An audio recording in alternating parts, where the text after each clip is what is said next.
goes on. I love We're it. live. Sally- We're live, guys. Sally, Jesse, Raphael. We I are love it. live. It's new We're version. live? Oh, Yeah, that's we're live. we're only slightly late. Let's go. That's why we always say 9-ish. 9-ish. Okay. So, So can I Matt- start pouring? You sure can. All right. So, Matt, why don't you go out, send out notifications. I'll do. You I'll wanna- just go ahead here. Everybody? Everybody, yeah, welcome to another episode of Whiskey Thursday. Special episode tonight. We've got, Zach's back with us tonight. We always love having him on, and hopefully we don't have to delete this live this time. And I think, yeah. But we have a really special guest tonight.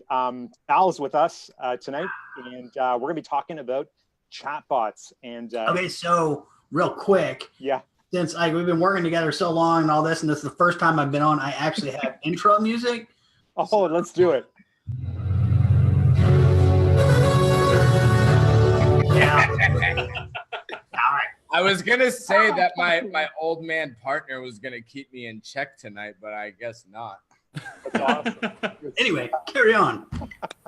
So we're talking about chatbots.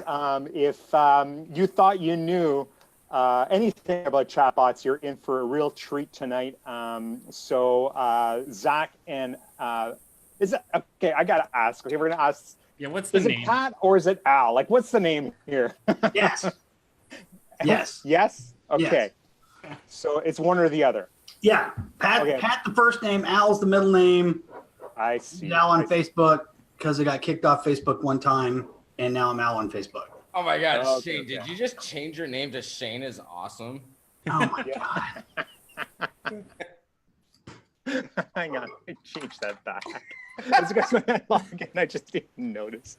Oh Okay. my gosh. If you guys are watching live, hashtag live in the comments below. If you're watching the replay, hashtag replay in the comments below. Make sure we can that What you did can we see us coin and hear us. last Let us time? know. Can you see us? Can you hear us in the comments? Or well, on the video? Let us know in the comments.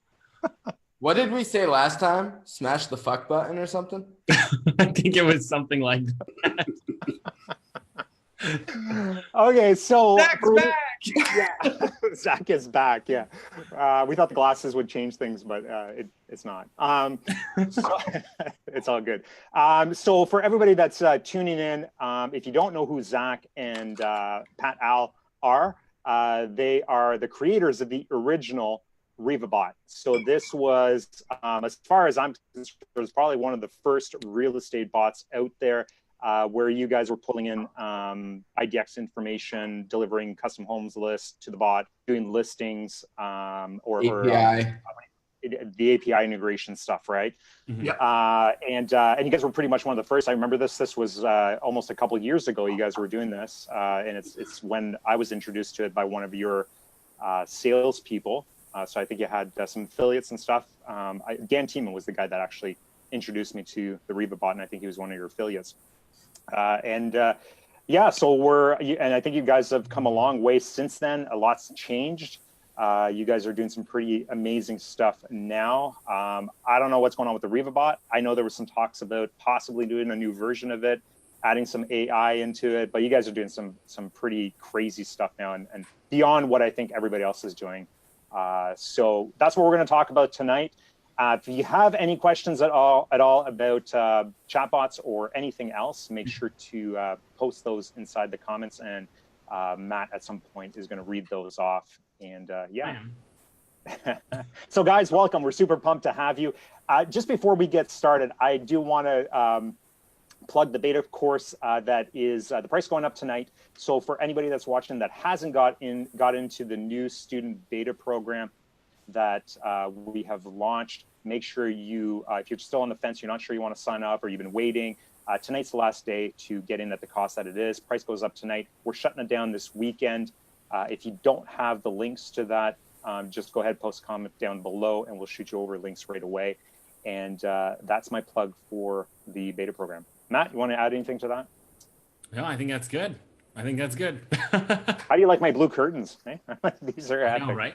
Oh my God. Those are so nice. I know. At least there's no snow here, so happy about that. Wait, real quick, I was gonna challenge Matt. So Jennifer was just telling me before we got on this about the boiling water challenge. Is this a magic trick? No, it's like see how dumb you are trick. And I think Matt's the perfect candidate for it. Let's do it. What are we talking about here? So people are evidently in your area. Whoa, look at the lens just fell out of this.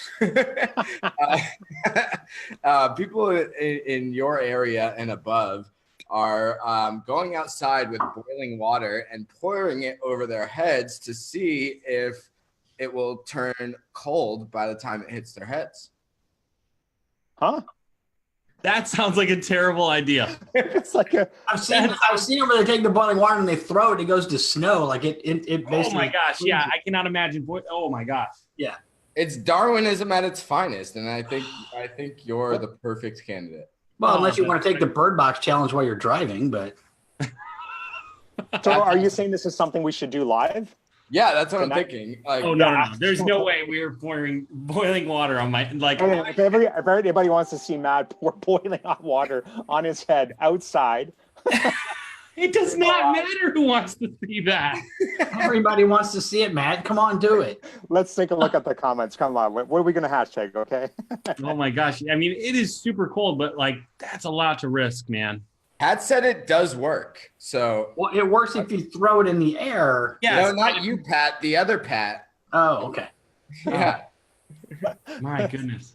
Maybe On your head, like what? There's too much risk versus the reward. What's the reward? I don't know. What Like was an the extra admiration? You'll be a rock star. Yeah, you're gonna like you'll make it to YouTube. Yeah. Yeah, but like there's the dude who like strapped firecrackers to himself and he made it to YouTube. And I have no like desire to have myself blown up and make it to YouTube. Matt, you've changed. You've become a little too big for your britches. All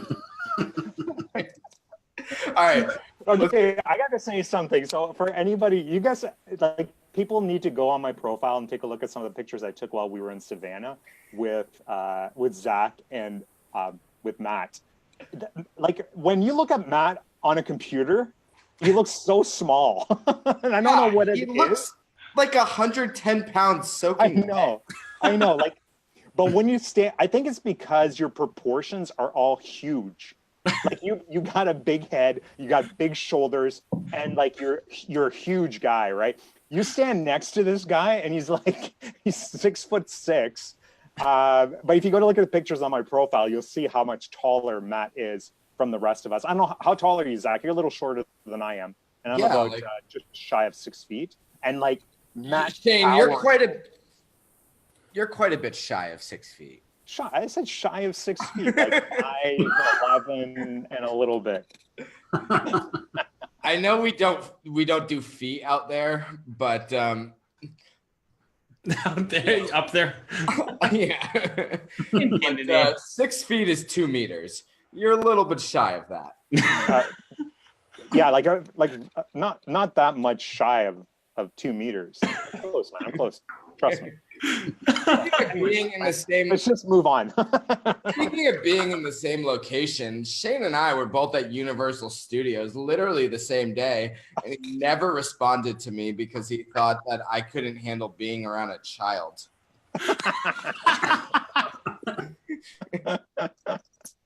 Wait, are we arguing that? But here's a good tip. I mean, do you want to share your tip on how to cut the lines? No, that's okay. More secret than any secret. Yeah, that's an awesome tip, dude. I'm gonna totally try that the next time. Yeah, I know how to cut the lines at every theme park you ever go to without paying them a dime. And it's so bad. Yeah. Hey, if it works, right? If it works. Okay. So now that we got that out of our system, we're still going to do the hot water challenge at the end of the show. Yeah. Matt just needs to drink a little more. And the more comments that come in, the more times he's going to do it. Right? Yeah. All right. Awesome. So, guys, let's talk about chatbots. That's what we're here for. Maybe, Pat, do you want to just kind of, Zach's been on the show a couple times. Everybody knows about Zach. I think they kind of forget about it because they just... Because we delete the videos. Yeah. Pat, talk about our beautiful relationship that we have. I think you might think it's more beautiful than maybe I think it is. I don't know. It's still platonic, right? Can Tammy hear you? What? Can Tammy hear you? No. Oh, okay. So yeah, tell him how beautiful it is. Oh, okay. Yeah, it is. It is a beautiful, beautiful relationship. Do I want to hear this? Beautiful, loving relationship. Yeah. Oh my gosh. I can't remember the last time we spooned, but you know.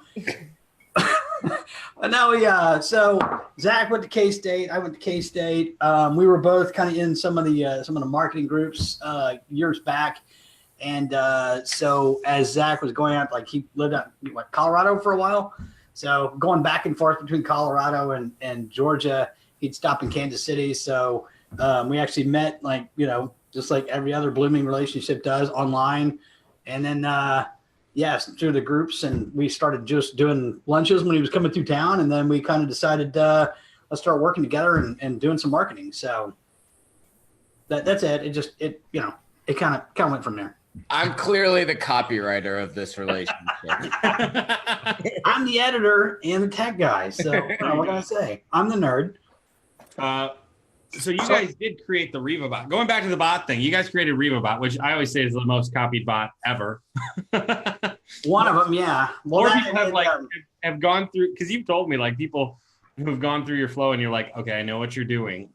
You're going through every option. You're mapping this out so that you can recreate it. Yeah. If you create a bot, make sure you make your page US only, because then everybody starts copying. So, but I actually had a guy. So Russ Ward was one of the guys that copied your bot, right, and sold it. I think that yes, one of them, yes. You know what? I'm so done with these guys. Didn't we promise we weren't gonna like mention? No, I'm sorry, guys. I'm done with. That's just. Only one more. Everybody out there. But, Whoa! Hashtag oh snap! let's move on. Okay, I got that out of my system. Yeah, it's crazy with the REVA bot. Like, we originally started doing it in Chatfuel because at the time, manychat didn't have the juice to do it. And I'd actually met Michael Lucy's a guy that was in the Chatfuel group, and he was working on a real estate bot as well. And so, like, we actually, like, he asked me a question one day. We got on a Zoom, so we like, hey, you know, like, show me what your bot does, what my bot does, and we got on there. And it was amazing because we had never worked together, but our bots were virtually the same, and it was crazy. But so they had their bot was Ava and ours was REVA, and so, but we went back and forth and kind of discussed how to get things done and do stuff all the time. The Ava bot. Now I see it on all kinds of ads. No, you don't, because they gave it up. Yeah, they quit. Yeah. They quit doing the real estate bot stuff. Now, in fact, I haven't chatted with Michael Lucy in quite a while, but I think he's doing insurance leads and stuff like that. So, and then I'll have to see what this try Ava thing I keep seeing is. I thought it was try Ava, like Ava bot. Like I thought that's what it was. Oh, maybe it's it's higher Ava probably. No, it's not that one. It's no? EVA, okay. Right? Oh, okay. No, yeah. AVA. Oh, it was AVA. Okay, so this is different. Yeah. Well, then let's delete that. I think there's a REVA bot, and that's a company up in Canada that has some real estate bot too. So they stole ours as well. It's not exactly the same. They at least changed some of the copy. Yeah. But we've had people just map it completely, like literally like step by step, and then bots show up like, look at my awesome real estate bot. Like that's pretty familiar. So yeah. So what did the REVA bot do for those who aren't familiar with it? So it basically it was just a real estate bot. It was for agents and brokers, and so people could come in and it provided like a nice interface, a nice menu so that people could actually schedule an appointment, get information about the agent, go to all the their website, et cetera, and then do a property search, and then it could do integrated the property search integrated with their IDX. Yeah, integrated with their IDX, or like by default it would do realtor.com, or if they had their IDX, we could hook that up. And then it also did, it hooked into the Zillow APIs for like mortgage rates and then home valuations. And so all people had to do, as well as Google API. Yeah, the Google API. So people would basically type in their address, and it would pull up the Google Street View and say, is this your house? And they, wow, yeah. And then it would pop up and tell them that their value has increased or decreased by so much percent, and that this is the median value. And then it had a call to action saying, like, what you really need is a CMA, so that you could schedule an appointment and get a real CMA. So yeah, so like the two big things that it did in terms of the home valuation was, number one, it showed them comps within a mile radius of homes that recently sold and what those prices went for them to get a better indication. And that whole thought process was multifaceted. It was, number one, to show them what homes in their area are going for, but also, number two, it was like, if your home was built in 1970 and this home was recently built in 2015, and it's basically same square footage, same number of beds and baths, everything like that, your home in 1970 is not going to sell for the same. So it set this expectation for the seller. And then beyond that, what it did was, as Pat was just saying, it set this, it had a call of action for a CMA. And essentially it said, just so you know, this is not actually what your home is worth. And we can't really tell you what your home is worth until you have someone come to your house and give you a proper appraisal. So by utilizing those two things, it not only set the expectation, but it also pushed for the appointment to be set. I like it. Yep. That's awesome. So it was all database driven and things like that. So it was kind of like it was very modularly built so that we could deploy it pretty quickly, like literally copy the bot, then set them up in the database, and then everything went. And like anytime somebody submitted information or anything like that, it'd go into Google Sheets and into their CRM and notify them and all that other stuff. So it actually hooked into a lot of back end stuff. Well, and what we also did is we verified the phone number through a phone number validation software. We verified the email through an email validation software. So you didn't have to, if you had a bad number, you knew right off the gate that it was a bad number. It also told you the year the home was built, the number of beds, the number of baths, the total square footage, the lot square footage. Am I missing something, Pat? No, it pretty much, it had everything about the house, so that when you got your valuation, it dumped all the information into the sheet. So when the agent called, they knew exactly what they were looking at. Yeah. Yeah. That's pretty intense. And that's why I say, like, Pat builds a bot like nobody builds a bot. I do build bots. So and you guys did some other stuff too on the back end. It wasn't just the chatbot. I mean, you guys were doing phone number verification, email verification. You guys were doing a lot of stuff, right? Yeah, and like all of that additional information was not privy to the lead. It was just sent to the agent so that when they called this lead or they had the appointment scheduled with the lead, they looked like they did hours of research prior to hopping on the call. But really all they did was look at our spreadsheet. Right.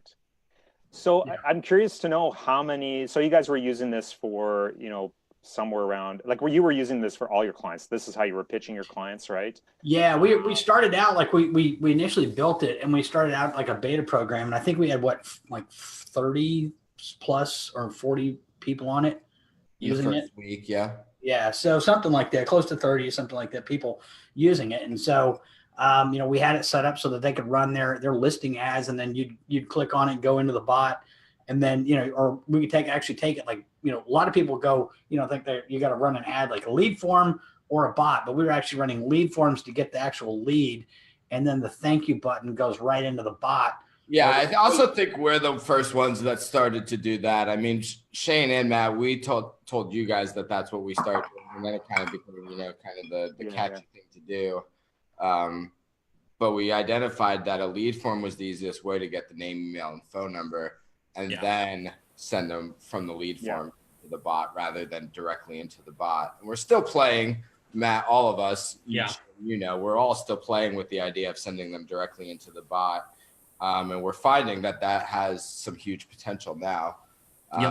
So it might transition out of using the lead form because, I mean, the auto-populated, in theory, auto-populating their information is great, but it also, to some degree, makes things a little too easy for a lead, which what we're identifying is making things too easy for a prospective lead isn't always the best option, because we have to get a connection with that person, whether it's via phone, email, text, whatever. And if all they have to do is click, then you struggle. Yeah. Lead forms are super cheap. They're just not high intent. Right. Well, and you can do things to change that, but yeah, for the most part. And we got a ton of people on. So if you guys have questions, put the questions down below in the comments. Let us know if you're here. Let us know where you're watching from. And don't forget to hit the like, heart, love, all that buttons. 42 people watching. 44. Zach, what's the word that you say? You know why we have 44 people, right? Because this is the most cohesive sentences I've ever formulated in the last 3 months.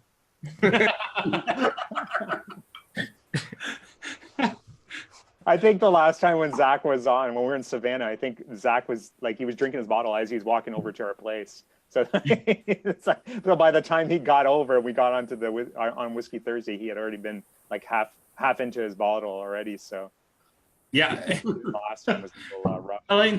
Alan's it's because it's cold.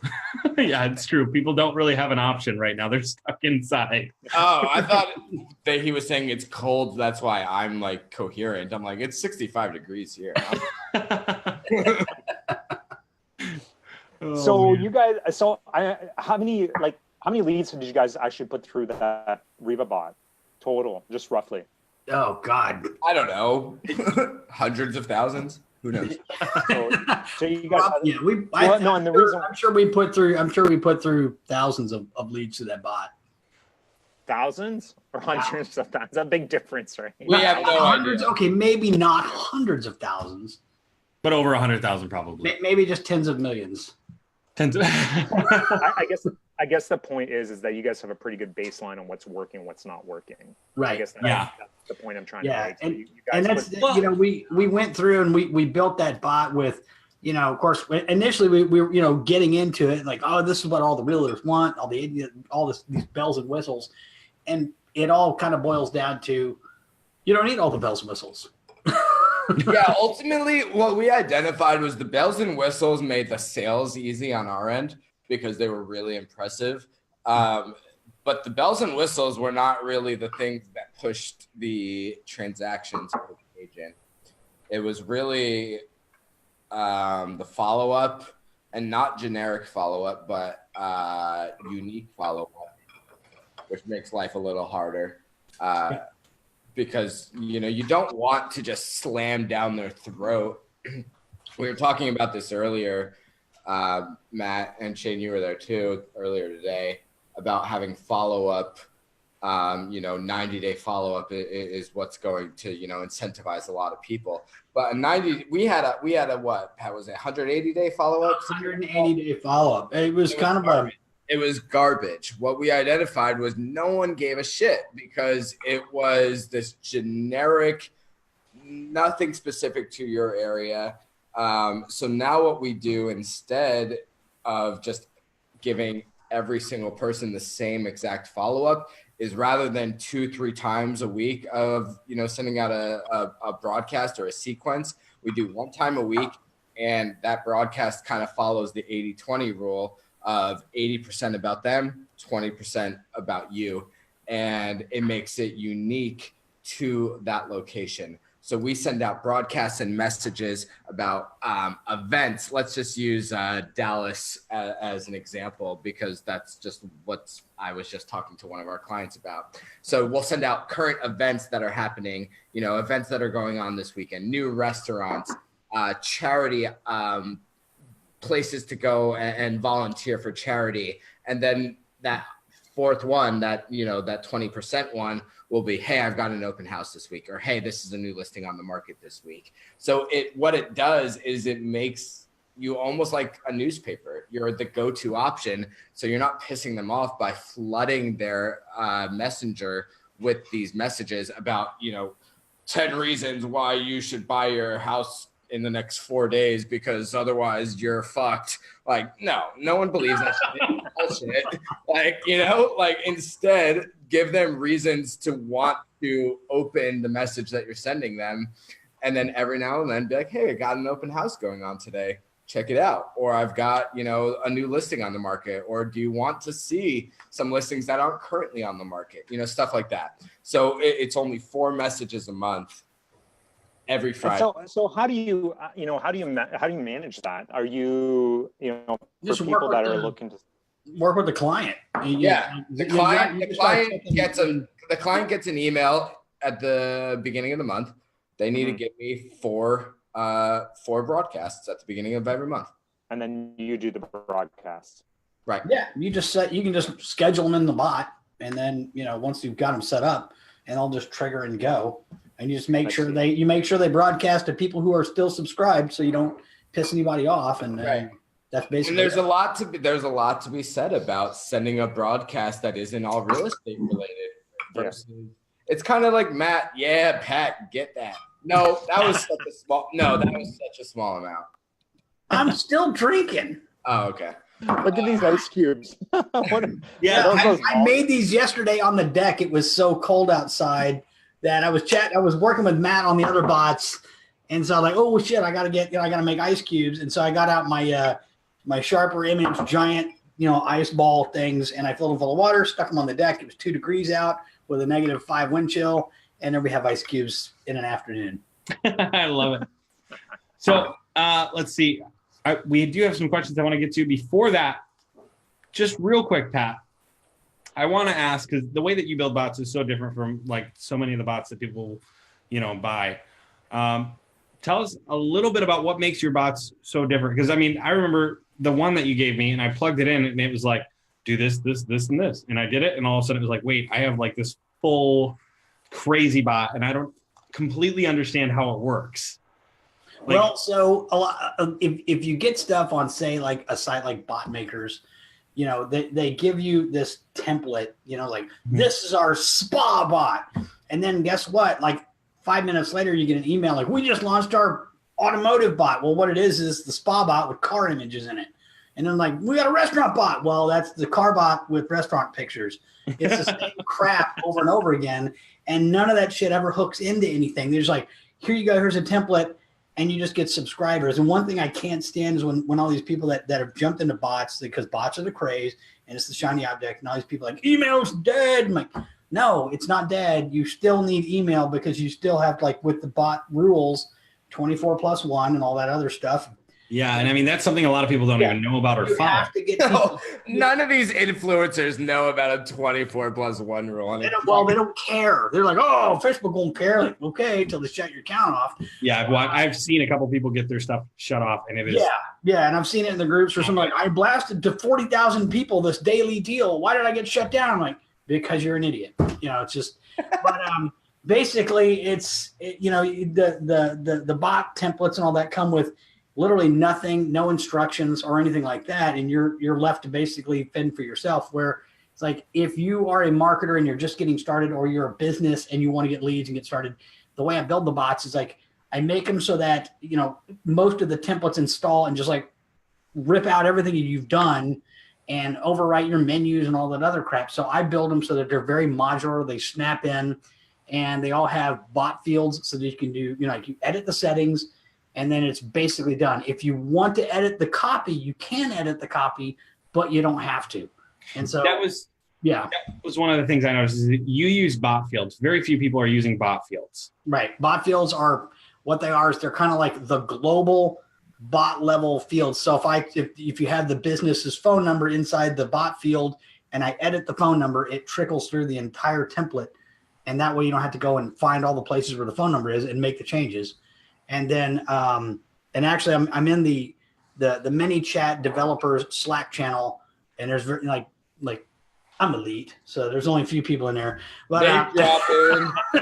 look at him, Nate. I'm so proud of you, Nate. I'm elite. Shut up, Sally Jesse. So he's so humble, and this is like a really unique experience. Yeah. So. Yeah, but like I bitched at them for the longest time. Like, you got to have bot fields in everything, so that like the phone numbers and all that other stuff, so that you don't have to go. If you change a template, you got to go in and edit every phone field. Well, now you don't, because you can put bot fields in there. So that was me. I bitched about it, gave them a use case, and they said, "Oh, sounds good." So But yeah, so the bot templates are built so that like everything is completely ready to go. All you got to do is edit your settings, launch it. It comes with all the growth tools and everything you need, all the instructions, and then I also include all the Integromat scenarios because manychat integrates with Integromat now, which is a service a lot like Zapier, but I like it a lot more because it's cheaper and it actually works better, I think. Mhm. But yeah, it has all the scenarios that come with it and installation videos. So it's literally like a front to back, soup to nuts kind of, ready to go template, and all of them work together. Soup to nuts? Soup to nuts. Is that a saying? Yeah, it's a saying. It's a Southern saying. So yeah. No, but it's true. I mean, when I went through that thing, and it was like how to do Integromat, and like I'd never done Integromat, and I was like, oh gosh, it's gonna be interesting. So I like started going at it, trying to figure it out, and then like, of course, I didn't watch all the videos, right? But once I did, you gave like, I don't know how you did, like you gave a code or you gave something. But with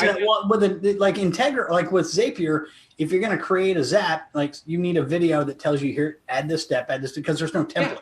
Yeah. But with Integromat, you can create the whole scenario, like the webhook and all the shit that goes behind it and all the automation it does, and then export it as a template. And then all you do is you import the template, and then all you got to do is click the Google Sheet and then make the connection and make sure it's connecting to your stuff, and then it's done. It was ridiculous. Yeah. It was ridiculous. So let's get into some of these questions. First, Andrew Cruzy says, Shane, how did you get so sexy? Age. Yeah. My vegetarianism, I think. Your vegetarianism? Yep. Yeah. A few people want me to pour hot water on my head. Let's go down. Wait. How many people we got? It's two so far. Oh, that's all right. Did you hook into all those systems through Zapier or built custom integrations? Integromat. Yeah. Well, I some of my stuff. It's not just Integromat. A lot of it was custom. We had a whole. Well, yeah, we had a lot. Yeah, there's a lot. Being humble again. There's a lot of PHP between the bot and Integromat. So that's even computer code in layman's terms. PH what? PHP. Isn't that what forums are built on? Forums, WordPress, everything. Yeah. It's funny because when you and I are talking stuff and you'll be like, all right, I gotta do this thing in PHP, and I'm like, Yeah, so Is it done? like one of the issues with REVA, like it has to be a monthly service because we run it on our own server because no one else has a server like Pat does. And if you don't have the server, then you can't run all this shit. So yeah, that was the nice thing about if you build templates, like if you're a bot builder and you're building templates for people to use, the best way to do it is to actually have it so that if they ever quit, you can just turn off their shit and the bot quits working. So most of the content or most of the requests in REVA pinged the server with an ID, and so it's like a customer ID, and it would check the database, and if the customer ID was on or off, it would respond accordingly. So if it was off, it would just like, sorry, not a good bot. So it was literally when I was just had people would cancel their payment, and so we get it in PayPal like so and so canceled their payment. Like, oh well, shit, you're off, you're done. And then they would, I never thought about my bot's not working. Like, because you canceled your payment, asshole. I never thought about that about chatbots. Yeah. Because once you deploy a chatbot, basically, so You're done. We see this in the group all the time, right? Like, oh, should I run my own ad accounts or should I run it out of my client's ad account? And you get a ton of people that say, well, run it out of your own ad account because your clients are going to steal your ads and all this crap. Right? Like, to me, I don't really like. You want to still be like. I run in my client accounts. That's how I do it. But, and I've never had a client steal anything like they're paying me to build out their campaigns. I don't know what they're stealing. But, I never even thought about that with chatbots, that once you install them and your client basically removes you from their business page, like you're done. There goes the chatbot, right? Well, and the thing with REVA was that the most critical portions were on the server, and it was dynamically generated content. So the bot would call home and pass in the customer ID, and if it was okay or not, then it's then all three of you look at the comment I just wrote real quick. Uh-oh. It hasn't come through yet. Let's see. No. It's in the Zoom chat. Oh, It's in okay. the Zoom chat for our It's our private comments. Anyway, joke. Yeah. Anyways, But we do have another question. And if you guys are watching, let us know how cold it is where you're watching, because I'm curious who's got the coldest weather right now. Yeah. Well, it's got to be you because you're going to be doing the hot water challenge. Or you better hope it's fucking you're the coldest. Oh my gosh, I don't know if my internet's gonna work for very long. But anyways, so Olivia's asking, how do you entice them into the bot on the thank you page? What do you usually say? Oh, okay. So usually it's like one of the better ads is to do a home list, because listings, if you're doing a listing, the problem with the listing is that it's an individual house and you get all these tire kickers. It's kind of like if you have an open house, all the neighbors come to the open house because they want to see the neighbor's house. So a listing ad doesn't work as well as a homes list, because homes list is going to be a higher intent. Somebody's actually looking. So you get them in there to, you pop the lead for them with, I think what we were doing, Zach, was we got up to like 4 questions on the lead form. Like, yeah, but renting or owning, what's your timeline and what's your budget and all, Right, but Pat, I would disagree. I think the listing gets them actually into the bot more often. You're probably getting a shittier lead, but you're getting them into the bot more often because we are telling them click on this button to view the lead. Yeah, to see the home. So so we did it a couple different ways. So like the listing, you hit the lead form, you submit it. And then we had a call to action to say, hey, thanks. If you want to view, we'll be sending you the listing soon. If you want to view it right now, click the button below. And the button below goes to a ref link in the bot. So it would actually trigger a flow inside the bot where they could actually click the button and then go view the listing on the agent's website. Right. And then with the homes list, what we do is something along the lines of, we've got more questions to customize. Yeah, like in order to expedite this process and ensure that we only send you the home that you're really interested in. Zach, Shane, salud. Yeah. Salute. Oh yes. In order to, I thought this was Whiskey Thursdays, and I'm the only one drinking. No, there's some in here. It's the resort I'm at doesn't have any glasses. Yeah, I started after my 4:30 call tonight. My pint's empty. So we did give Zach a limit. Just go across the street, Zach. It's like we were like across the street from his house is a liquor store. It's probably Matt's favorite liquor store he's ever experienced. That place is epic. The owner's from Toronto. That's so funny. Yeah. Anyway, so the homes list, the thank you page on the homes list is like in order to expedite the process and make sure we give you the exact list that you're looking for. Click here and we're going to ask you a couple additional questions within Facebook Messenger. Make sure you get that started. And then from there, it says, your time frame, your budget, how many beds and baths, what's like the specific feature that you're looking for, like the must-have that your next home. And we've seen some interesting numbers doing that as far as like the low side and the high side of how many will actually go into the bot. I mean, Zach, what's the highest you've seen go into the bot after a lead form? Like 60? 75. 75. Yeah. Yeah. So depending on your call to action and everything like that to get people in the bot. Exactly. Yeah, I mean, the 4 of us are tweaking the call to actions right now to see what we can do to increase it. We're seeing a decrease with that kind of call to action right now, if we're going to be perfectly honest. Yeah, we are. So we're toying with what we can do to get it to increase. Yep. So Jordan's asking, what do you guys think about an open house chatbot ad? And also, where can I buy Pat's bot? Well, we're actually so the original REVA. What? What? Not your bot. I wrote every line of that copy. Oh my God! Not every line, but every fucking line. How much PHP did you write? I don't even know what that fucking means. Okay, that's what I'm saying. That's all I'm saying. Such a nerd. Gosh. Yeah. Typical, developers, Yeah, those goddamn developers. Doesn't matter. I used to work at this freight company, and we had like these freight brokers, and they like all they did was broker freight all day, and they would break their computers and they'd download porn and get their computer infected with a virus. And so that like I was like I did everything from like changing out print cartridges. This is a children's show. Oh, sorry. Yeah, there's no Excuse kids the in the fuck out of me. So so we like I would do I did everything IT, like programming, like fixing stuff and all that. So they would call me, and this one guy's like, dude, like we're like the fighter pilots, and we do all this. You guys got to fix the fighter pilots. Like, no, you're driving a school bus. That's what you're doing.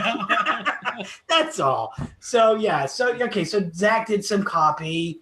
Yeah, he did some copy, I guess. A little. Oh yeah, and all the sales, like fuck. And the sales stuff. There was some sales involved. Zach, we've got a question from one of your favorite people, David Torrance. David, sorry I didn't answer your Facebook Messenger earlier. I'm very proud of you, and keep going. There you go. He's asking for lead forms. Have you tested higher intent versus the quality option? And if so, did it make a big difference in the lead quality? I have no idea what that means, David.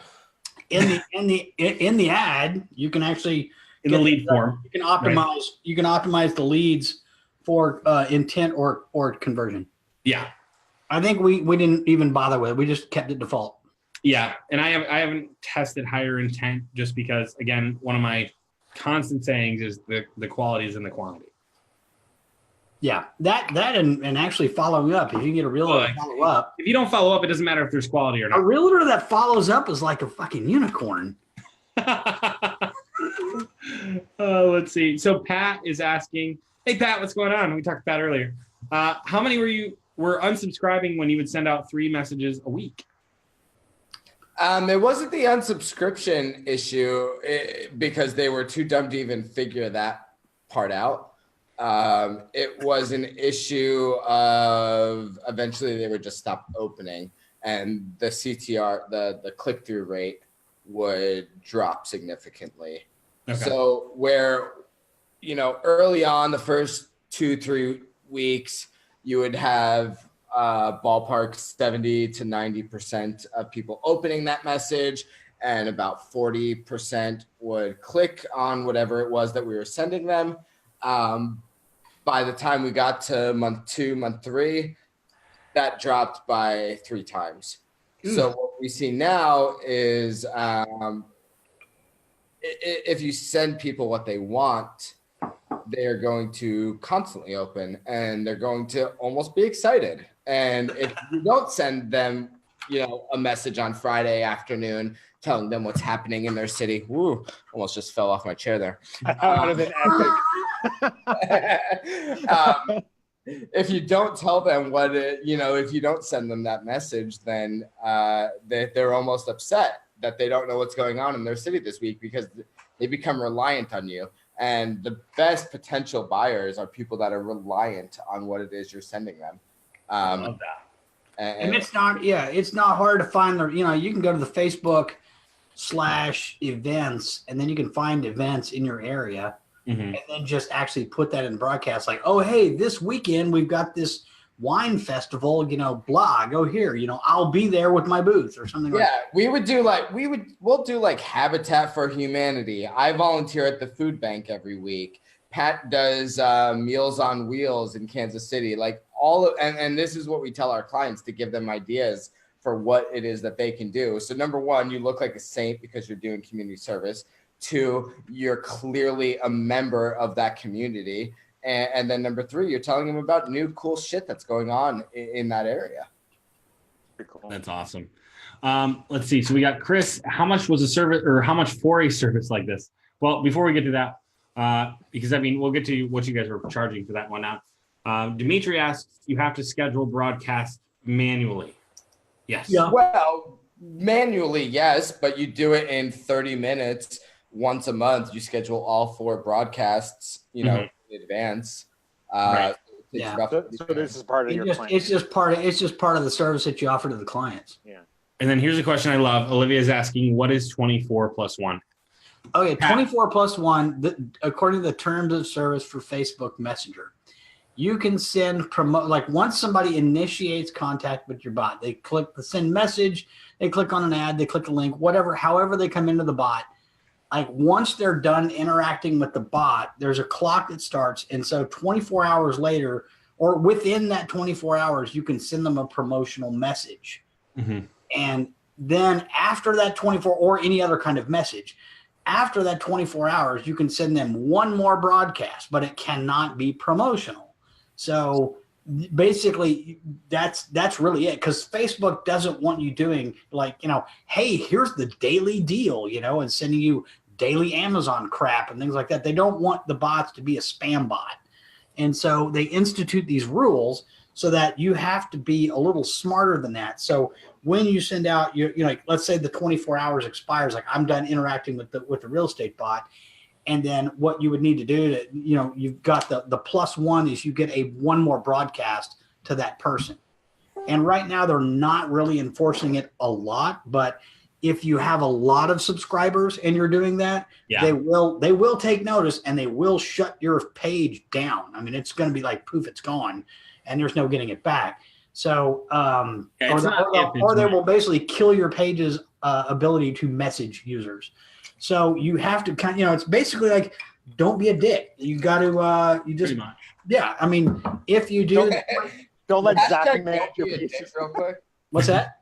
Hashtag don't be a dick. Don't be a dick. Hashtag don't be a dick. We have not been doing much of the engagement. You guys, if you guys are enjoying this, hashtag value, hashtag don't be a dick. Yeah.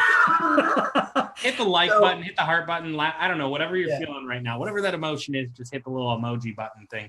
What do you call it, Zach? Fuck the love button. That's a new one. Okay, going on. So anyway, so I think it was smashed. With 24 + 1, you have that one additional broadcast you can do. So, wait a second, hold on, real quick. I want to cut you off because somehow I'm paying attention to this shit. Ryan something says you can get away with that rule somehow. Ryan, you're wrong. You can get away with it, but eventually, you can get away with it short term. Get a couple 100,000 people into your subscriber list. Your ass is not getting away with that, buddy. Yeah, Ryan's got a couple big pages, but it's not. You're not going to get away with it. You're going to get caught eventually. Yeah, but your shit is going to get shut down. I was gonna say we'll talk after this because actually Ryan was gonna jump on with us. All right. Well, Ryan.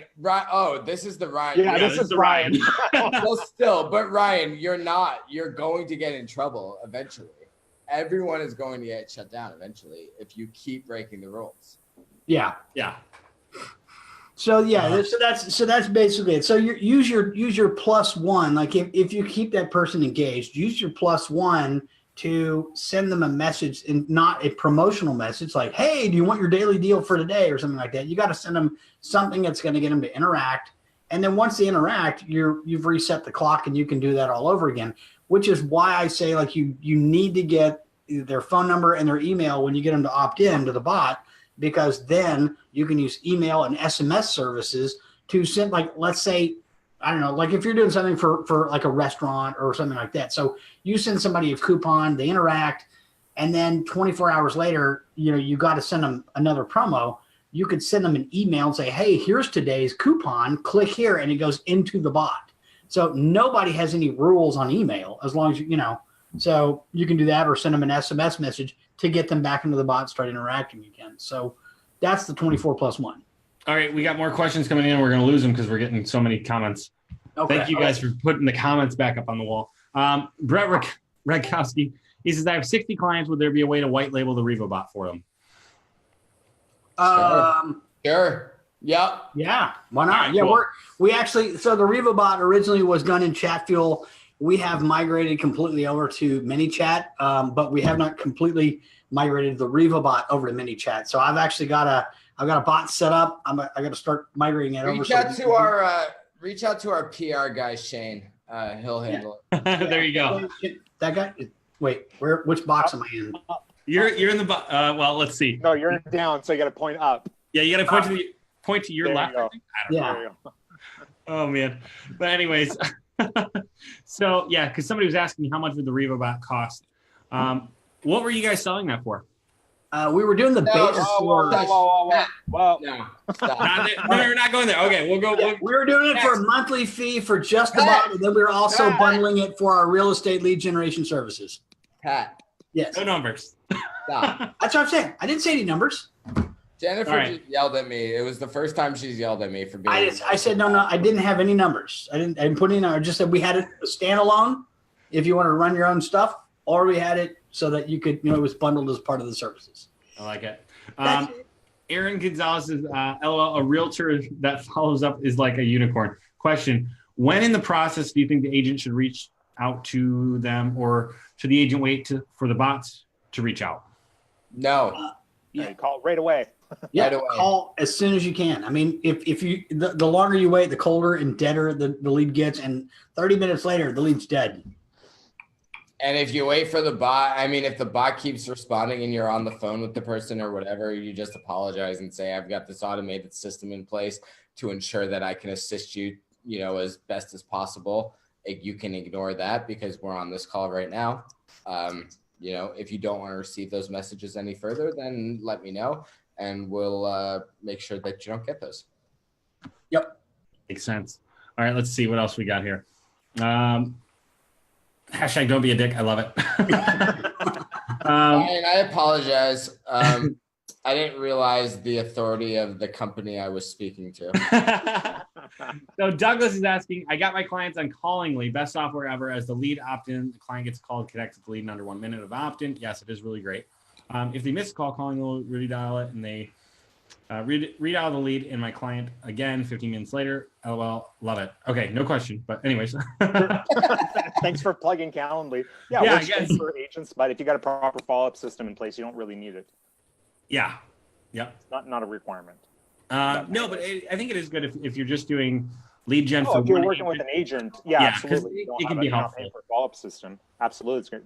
Well, yeah, it works really, really well, and you should definitely implement something like that. Yeah. But if you've got a follow-up system in place or a third party doing your follow-ups, it's not really required. Yeah. Let's see. I don't see any other questions at the moment. Good. Let's move on. Yeah, and what are we moving on to? We don't have questions. Well, I want to talk. Yeah. Listen, I always have this. Well, okay.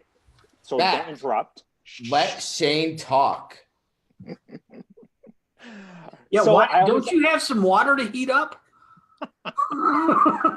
Yeah, you should get to that. Yeah. Go boil some water. We can't hear you anymore. It's only, I know. Well, now you're complaining because you can't hear me. It's only 0 degrees out, you guys. It's like, it's not so far negative anymore. Like, I'm going to die. Well, now you're being negative, so stop it.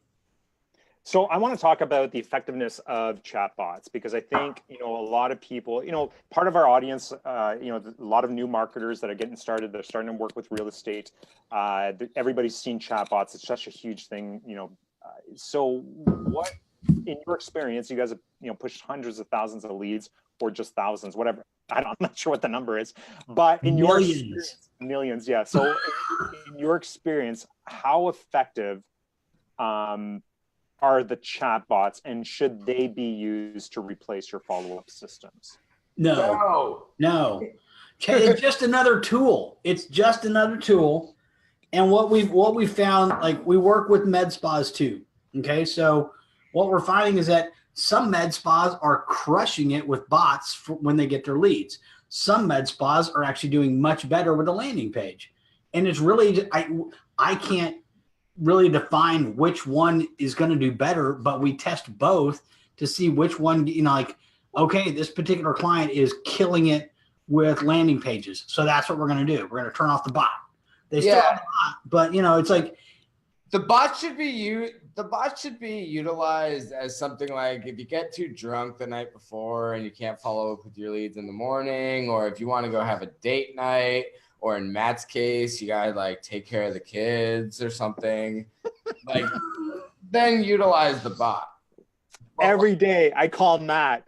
It's like, what are you doing? I'm driving the kids somewhere. I'm taking them to the hospital. I've told Matt and I can only have Zoom calls if mutes the call while I'm talking. Oh yeah. That's the way it is with me too. I can't handle Or it. I'll just talk all the time. So the point is though, is like a chatbot is not going to replace human and personal interaction. Nothing is ever going to be better than that. Yeah. And that's just the way it is. It's an additional tool. It's better than email. It's not replacing email, but it's. Well, I mean, in Shanestown, they started this new thing with bots. They're trying to replace human interaction. Don't you mean boots? What's that? Boots? They're boots. What's up, boots?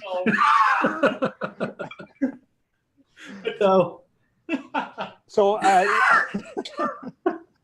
they don't replace human interaction. Is the point? Do they apologize a lot? Oh, I'm so sorry. So sorry. So anyway. Oh my gosh. We do have some questions coming in. Oh, by the way, Shane, when does the price on the student course go up for people? 2 hours. 3 hours. Yes, 2 hours. you've got 2 hours. less than 2 hours. Yes. So if you're not in the student beta program, which starts next week, you want to jump in that right now. Price goes up in less than 2 hours from now, and then we're shutting it down over the weekend. So that'll be it. Probably won't be opening up another beta program like this. Everything is being converted into an actual course, which you can buy for a lot more money. This is your chance to get in. That's right. There you go. Yeah. I would Now a word from our sponsor. I would prefer if you waited until the 5th. When it goes up. Yeah. No, too bad. Love it. So Blake is asking, implemented a video at the beginning of my messenger qualification flow. Anyone have experience with this? I've done that. Yeah, so we do. We put a welcome video sometimes with some of our clients in the beginning. And in my opinion, and in my girlfriend's opinion, it's really creepy. It really is. Think about it. Like, I would say it kind of it depends on the niche. If you're doing something, you know, I would say split test it. Definitely. Well, always. Yeah, I mean, manychat has the randomizer. Split test the flows and see which one is going to get you to that button. Oh, you're getting into ninja tricks. What? I said you're getting into ninja tricks. Manychat has the randomizer. This is not the bot masterclass. Just chill. Everybody got on because of bots. This call wouldn't happen if it wasn't for me. No, never mind. I was going through this person on LinkedIn was talking about job interviews the other day that I was looking at. And I'm only on LinkedIn for CBD purposes, hashtag CBD brokers. Don't be a dick. This woman said, how many times are people going to be able to write "Don't be a dick" in the comments? I'm kind of curious. We've got 43 watchers right now. I don't know. The most "Don't be a dick" hashtag gets Shane will give them a $50 Amazon gift card. There you go. Whoa. But oh my the gosh. number one complaint on her LinkedIn post was her question was like, what's the most annoying question you get when you're interviewing for a job? And it was, what is your ninja skill? Oh my gosh, that's awesome! I can't believe I always hated what is your biggest fault. In mine, that was number 2. Yeah, I care too much. I care too much. I'm a perfectionist. I'm a perfectionist. Yes. You guys remember that episode of The Office where he like goes through all the things that are his negatives? They're actually positives, or however he says it. Oh my gosh, I love it. All right. Let's keep going. So Douglas says, by the way, Shane and Matt been getting several $1 million buyers from the October 3rd masterclass. There you go. Nice. And that's only going to get better. My feed was interrupted when Al was discussing the 24+1 rule and something about against the rules. It's against the rules. Basically, are we going to go over that again? Well, basically, Catherine, we encouraged you 24+1 ago. Oh, where'd we lost Zach? Oh shit, he's probably picking his nose. Got to turn off the camera. Yeah, I would encourage you to go back because we went really in depth on that. So yeah. Aaron is asking, perfect, because I'm getting a lot of leads with just name, search criteria, bad email, bad number. Not sure how to minimize that. Will a bot be a good fix? A bot can be a good. I mean, it kind of depends. That sounds like you might have some bad targeting, or something might be wrong with the ad if you're getting a lot of bad info. There's a lot of options. Yeah. So I mean, is it going to lander or a lead page? But the thing is if you're doing lead forms, Facebook will populate with what your account email is or the last email that you entered in the lead form. Yep. And the phone number. So if people are entering in bad info, the call to actually, it's kind of like a Dan Henry trick, is like the tip on the lead form is, where should we send your information, as opposed to enter your info or give me your stuff. Then what the hell? Zach went and got his pussy. Wow. Anyway, so that cat's awesome though. Yeah, it fights. It's kind of cool. It's fun. Okay, so going back, let's see. So Jeffrey says Facebook leads are 3 to 6 months out. And sorry, can I just say, whoa. What? I want to answer that question. Hang on. Wait, I found a picture of Zach online. Oh gosh.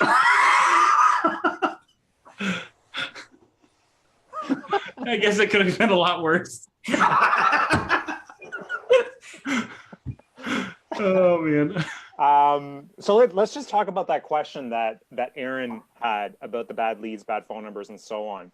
And this is something you and I run into a lot with students and marketers, and on our coaching calls and things like that, where it's like, yeah, my client, called me today and said all the leads are bad, or we got a bunch of bad numbers and so on. Part of it too, Aaron, is you really need to dig into your numbers.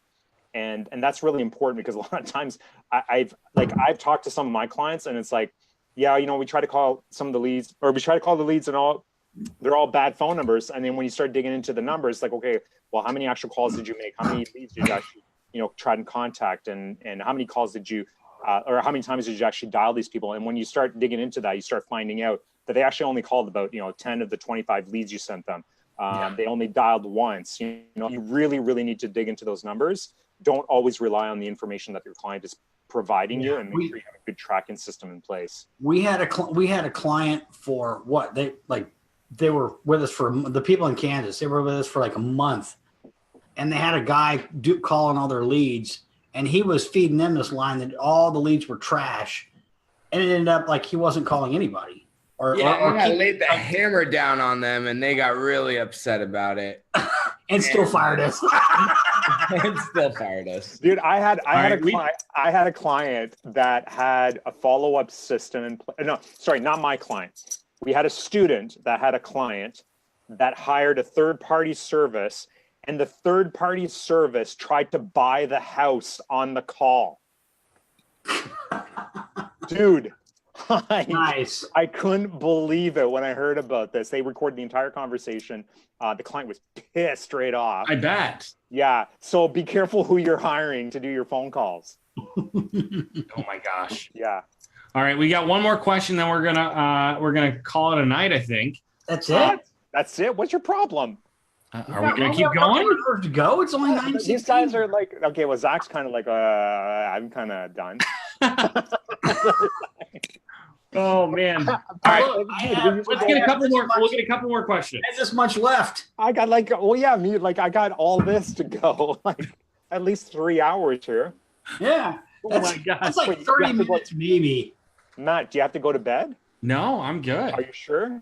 I am. Is your This wife is all I have Did you left. get permission to stay up? Okay, Zach, you have no excuse. You have a liquor store directly across your apartment.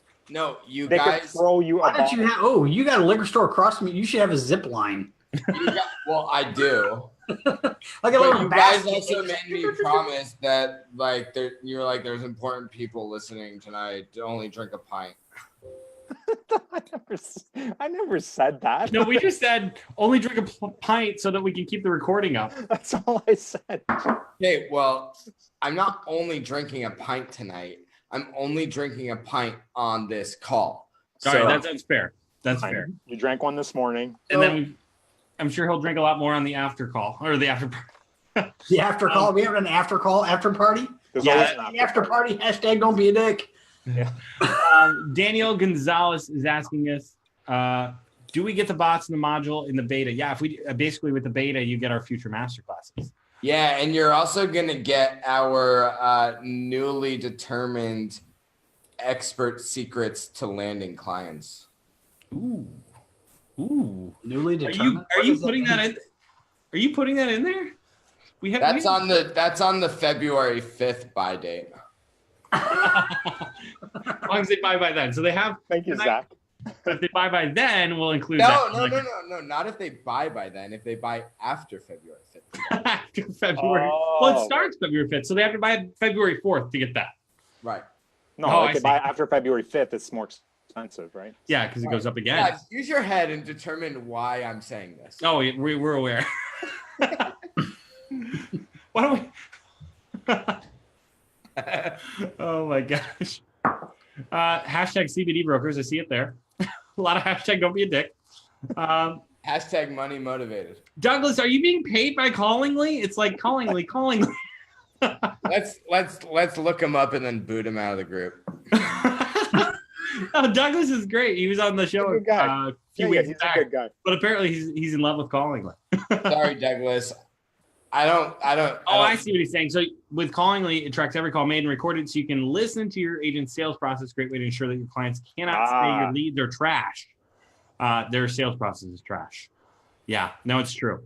Douglas, So it's kind of like it's just like an auto dialer that records your.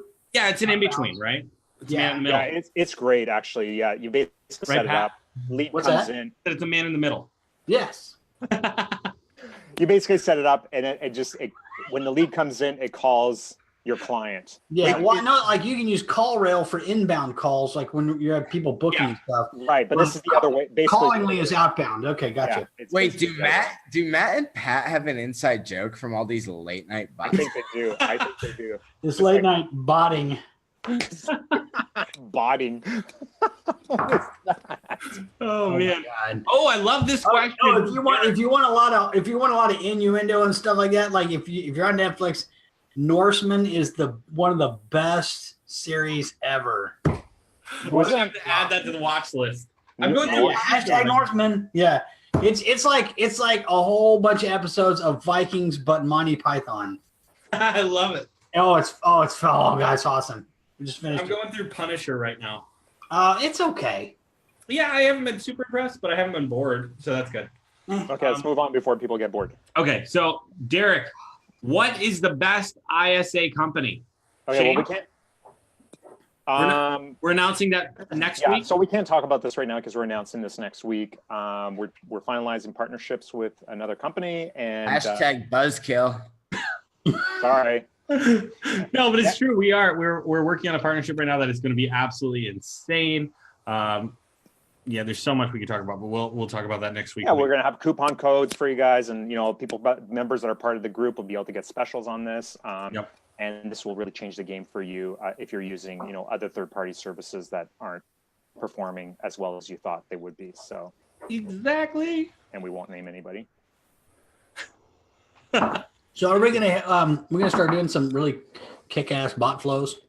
Yeah, so let's talk about this. So let's talk about what you guys have changed from your original REVA bot into the new bot. So, one of the things that you talked about was that fact that, you need human interaction. And I know you guys were working on some really cool stuff for your REVA 3.0, right?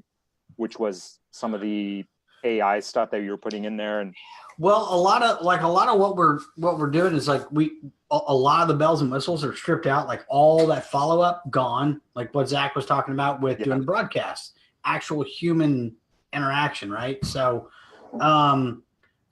basically I mean, really what we're doing now is like when you get a lead in, we're asking more or less like these leading questions.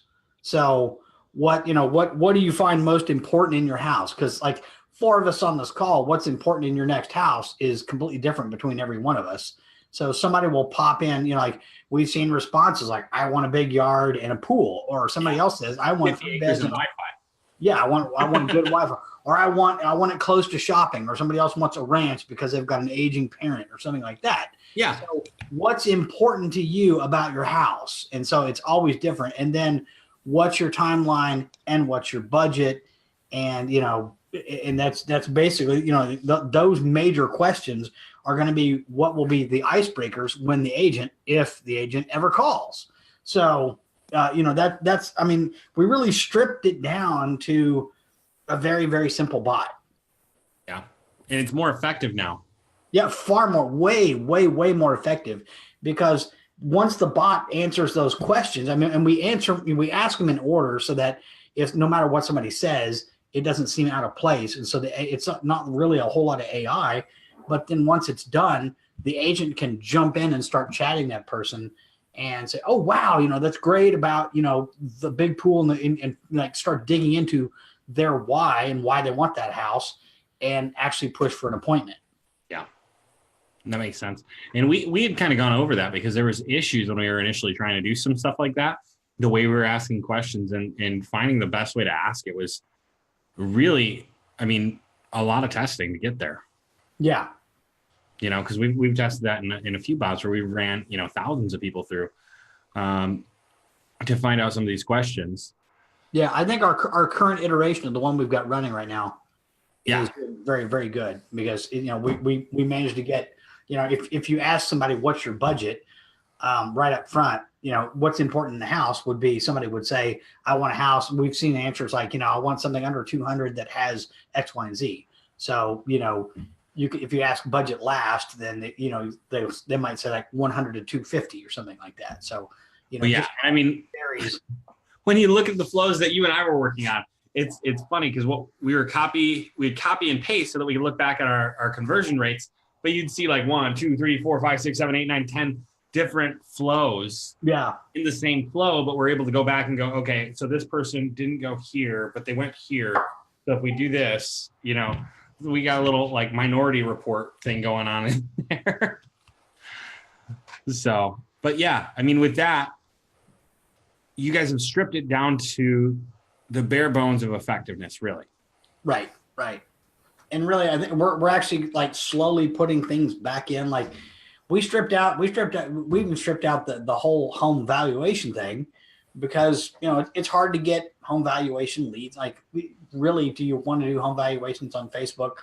It's better suited to other campaigns possibly. But, now with what we're experimenting with on ads, you can, we're going to be adding that back in, and if you have somebody message the page, or they come in off of, say, like an open house flow or something like that, you can always broadcast and say, hey, if you're looking, if you find out that they're renting or owning in your bot, and they're owning their house and they're still looking to buy, guess what? That means they're a seller. You could push a broadcast to say, what's your home worth? Get your home valuation now, and then you can reach out to that person as a seller too. Yeah. So we're kind of we stripped out a whole bunch, and then we're putting some stuff back in, but we're doing it carefully and slowly and testing stuff as we go along. Yeah. And I think that's something that's really big, is because you guys do a ton of testing in your bots before you release anything. Just because there's so many people out there that are they're taking a flow, they're designing it, and they're calling it the next best thing. I see. Yeah. Just in the past month, there's been 3-4 people like, I have this awesome real estate bot. It does home valuations.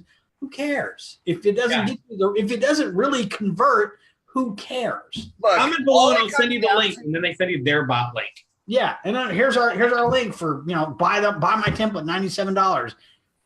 Don't burn your money. There is literally one thing and only one thing that matters when it comes to bots, at least initially. Can you drive traffic to it? If you cannot drive traffic to it, your bot is fucking worthless. That's all that it comes down to.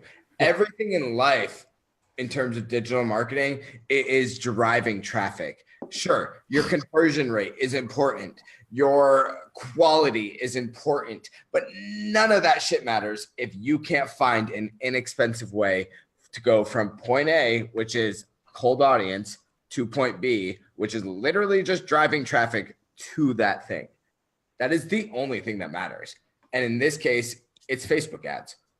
with Pat and I, what we've identified is it's grown from there. It's emails, it's texting, it's a few other things. But if you don't have traffic, you don't have nothing.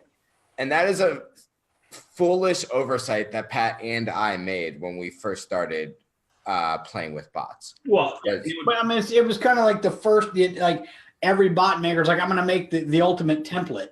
Well, nobody cares about your template, about all the menus and all the pictures and the funny GIFs and the emojis and all the shit that you've got in your bot. If you can't get that, like somebody comes into your bot, if you can't get that person engaged and active and then actually close them as a lead, your bot is worthless. It's the same thing as a regular business. If you can't get people through the door, your business doesn't matter. Right. Your showroom can be beautiful. If it's out in the middle of nowhere, nobody knows about it. Yeah. You're not going to get anybody to buy stuff. We've got some clients that we're running ads for, and they have a bot, but literally all the bot exists for is to just get that lead's email and name and give them the coupon so they can book an appointment. There's nothing else. There's no menus. There's no fancy crap at all. It's literally a coupon flow. That's it. That's all they got. And they're like, oh, I have a bot, so, they love it, but it works because it drives people, because the rest of it is all just fluffy stuff that the client loves to see. Yeah. So, I wonder if that coupon flow would work for listing appointments. Hell yeah, it would. Careful, we're testing. I had an idea. So you get, so you with the, anyway. What's that? Yeah. No, I think what you're saying, though, Zach. Dude, this is the show where we add value. Like at this point, we're in an hour and a half. An hour and a half. So, yeah, so I was people that are watching. thinking, We got I was 33 about to add people watching, right? Like this is where we start adding some value. Well, what I was gonna say, Zach needs another drink because he seems like he's clearly, yeah. what I was gonna say though is Zach, like my ice is right going. on the traffic. Would you say though that a lot of digital marketers are in for a rude awakening if Facebook changes something major in the algorithm because they don't have any other sources of traffic? Absolutely. We talked about this today. We talked about this with Pat today, not this Al Pat, but the other Pat. Yes, if you are reliant on Facebook, you are in for a rude awakening in the next couple of years. Well, and Zach, a lot of people don't know what you used to do previously to doing the agency model when you were driving a lot of traffic, and that's because all the episodes get deleted. But maybe just a brief history. We were driving traffic through what's called traffic arbitrage, building revenue through native advertising. That's actually how Pat and I met. He somehow forgot that part. I did not. I mentioned it. I just didn't say Pat's salty about it because he didn't make as much money as I did off it. that was literally printing money. I think there's like a $5,000 bill with Zach's face on it. Somewhere. Something like that. Yeah, somewhere. I think he printed it himself. Tried to pass it off a quick trip, didn't work. What were you pulling in? I always like hearing these numbers. Like daily. What were you pulling in? About $110,000, it's just $120,000 in profit a day. A day. Yeah. Hashtag 6-figure days.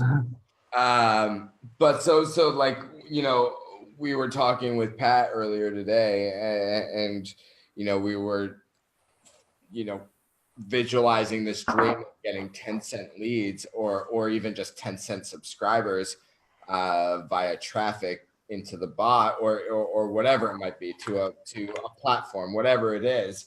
And I said, what if you could do it for, 0.4, a fourth of a penny, a fifth of a penny. Mm-hmm. And that's what we were doing. And that's what a lot of the people that I'm still in communication with are still doing. They're getting for 0.2 of a penny, driving people to their websites, people. Pat's here, by the way. He says absolutely legendary, by the way. That's what he said to you. So going on, Pat. There's always going to be ways to drive leads. And if you are reliant on Facebook, if you're reliant on one form of revenue stream, if you're reliant on one form of traffic, you're in any business. Everyone has to start somewhere. So I'm not going to say you're an idiot, but you're going to be fucked eventually. Well, think about businesses that are located on a busy road, right? I mean, and then the next thing you know, somebody builds a highway a mile over and nobody goes down that road anymore. That's exactly what we're talking about. Yeah. Is you go from being this business who doesn't have to do any marketing because they're just in the right place at the right time. I mean, and like, I'm not the only story of making, $100,000 a day to then making nothing. Pat was doing print on demand, making, I was making 10, 20 a month. And then we built a SaaS, like a software as a service app for marketing for the print on demand. And we actually licensed it to Teespring. And I was billing them $40,000 a month on that thing. Mm-hmm. So and then it was gone. Yeah. So same thing. Another similar story. And again, it's making sure you're not relying, and wasn't necessarily traffic, but it was vendors. And that's like in 2004. Mm-hmm.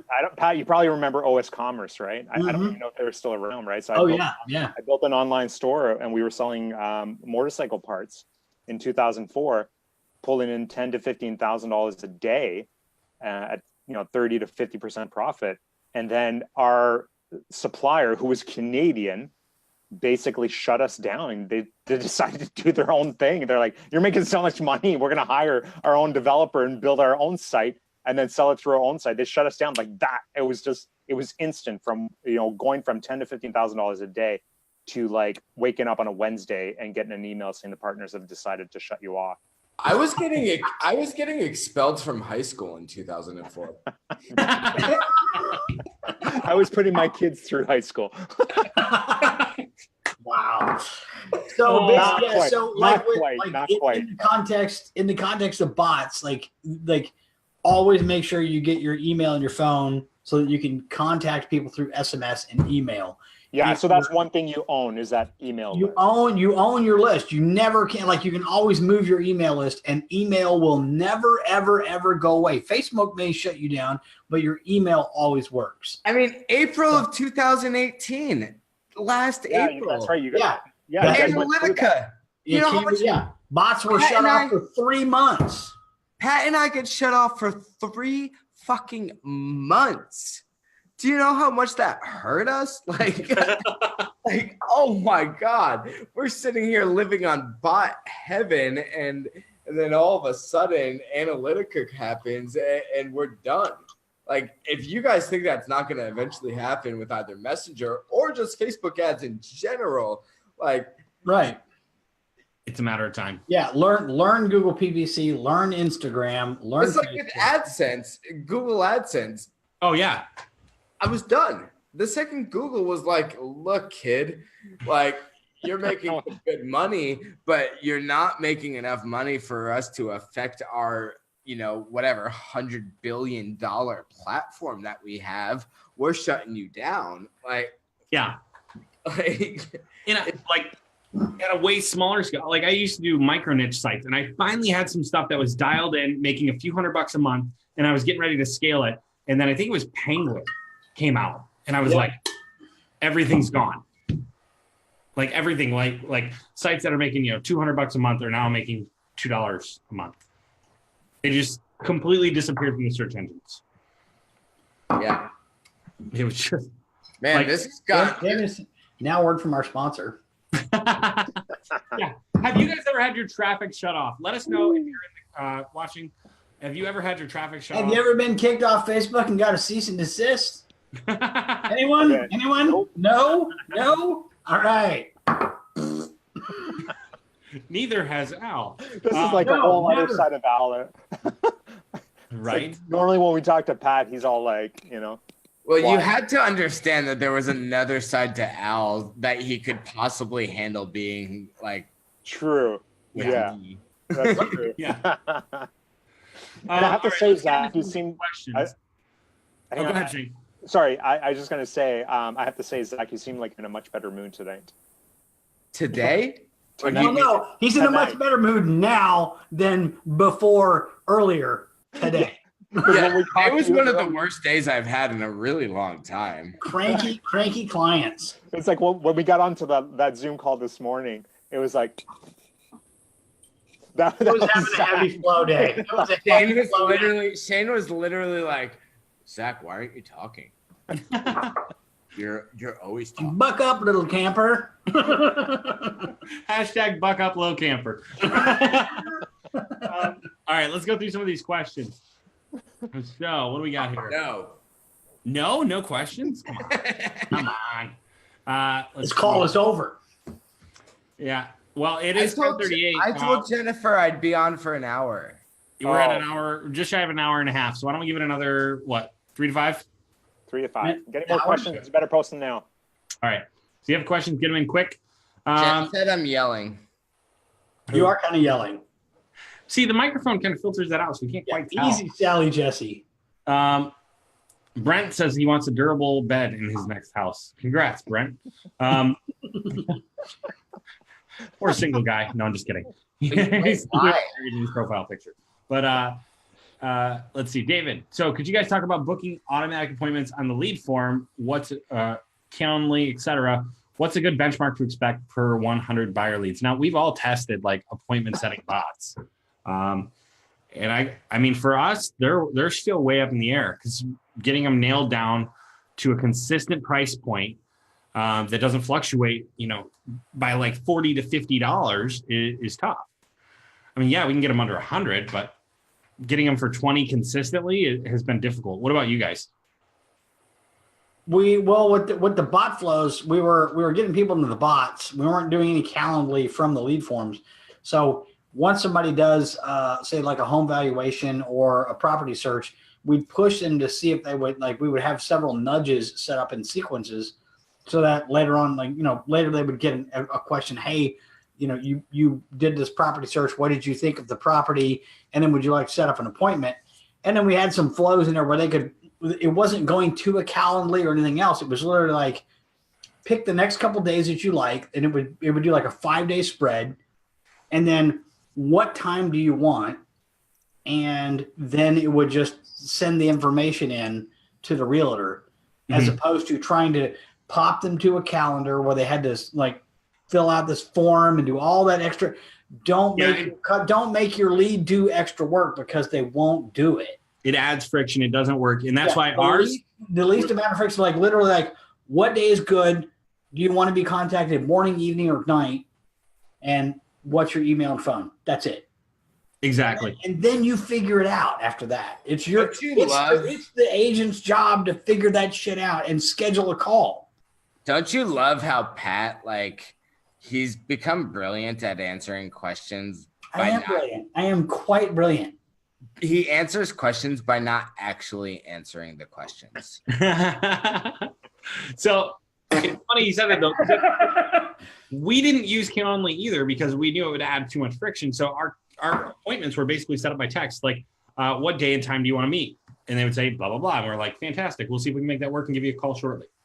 And if you have to use a calendar link that's going to integrate with the real estate agent's calendar, because we all fucking know real estate agents don't have a second of time to spare during the day.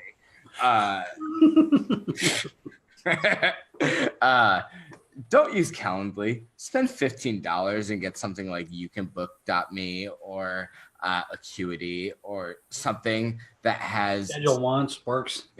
Yeah, I mean, use something beyond Calendly. For God's sake, please. Like, if I have to book another strategy call with a marketer through Calendly, I'm going to go. Here we go. This is where stuff gets fun. Let's careful. Don't let him go too far. Jerry. For anybody else that's seen our lives, this is when you know. We are going to be able to keep this live right now. It's time to cut it off. Cut it off. So good. Get it on I have to book another fucking call. I stopped. I'm just saying, you can spend $15 a month, like, you cheap fucks. All right, guys. So, all right. Douglas says Mark Zuckerberg for president 2020. Who knows? No. We'll see what he makes the people believe with Facebook. So we've had quite a few people asking, where can we get the REVA bot? How much can we get the REVA bot for? Pat says, thanks, gents. Appreciate your time. Enjoy your night. Thank you, Pat, for watching. And again, if you guys are watching right now, we do have one more. Have you guys texted or tested luxury bots for buyer and seller leads? Last question. Luxury bots? Luxury bots. And like luxury property? Yeah. No, we don't believe in that bullshit. We haven't done anything with anything luxury now.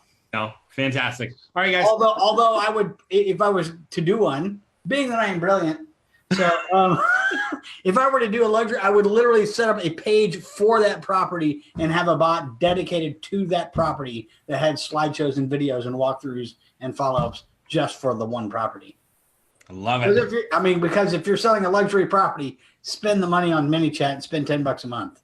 There you go. Just like Calendly. Acuity, you mean? There you go. Sorry. Spend the money on Acuity. Yeah. Or the other ones. Thank you guys so much for watching. If you guys enjoyed this and you watched this long, #Trooper, let us know you made it all the way to the end. If you got some value out of this, #value in the comments below. Also, tag somebody else that needs to watch this or invite them to the group so they can watch this because there's a lot of value offered in here. And with that, we're going to let you guys go. Thank you so much. One more thing. Yeah. Again, last time, I'm going to mention it. Student beta program, guys, if you want to get in, is jam-packed with a ton of value. Let me just go through some of the things that you get here because, I get a lot of questions about, I'm going to do this. I want to plug it, right? I want to get as many people in as possible. We're going to plug it tonight. We're going to plug it next week. So it is what it is. Well, today is the only day you can get in at the price that it's at right now. One-on-one coaching calls, group coaching calls, you get all the existing content that we have. So that from my original beta program, Matt's original beta program, you get all of that content. You get all the new content that's being plugged into or built for that that course, as well as check-in calls. There's just so much stuff that you get for this. Look at some of the posts from the existing students that are in the program now. Look at what they're saying about this. They're already getting amazing results. They're landing clients. They are getting a ton of value from that. And price goes up in an hour and 15 minutes. So guys, if you want to jump into this at the current price, this is the time to do it. If not, you're going to be paying more. And after this weekend, when we shut it down, you will be paying, course prices, which are going to be probably somewhere around $15.99, $17.99, $2,000, $3,000. We don't know yet. It depends on how much we can get these two guys here involved with what we're doing and just more epic stuff and add that to the And if you're sitting there and if you're like, I'm completely broke, I can't do this, go do the 7-day challenge and come back and buy the course. Because if you do the 7-day challenge, you do it right, you're going to be able to buy the course. So it's all good. With that, again, if you guys made it all the way, #Trooper. If not, well, God be with you. We'll talk to you soon. Take care.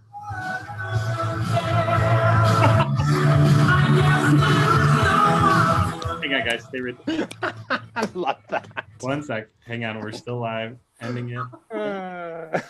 We got to do that every time now.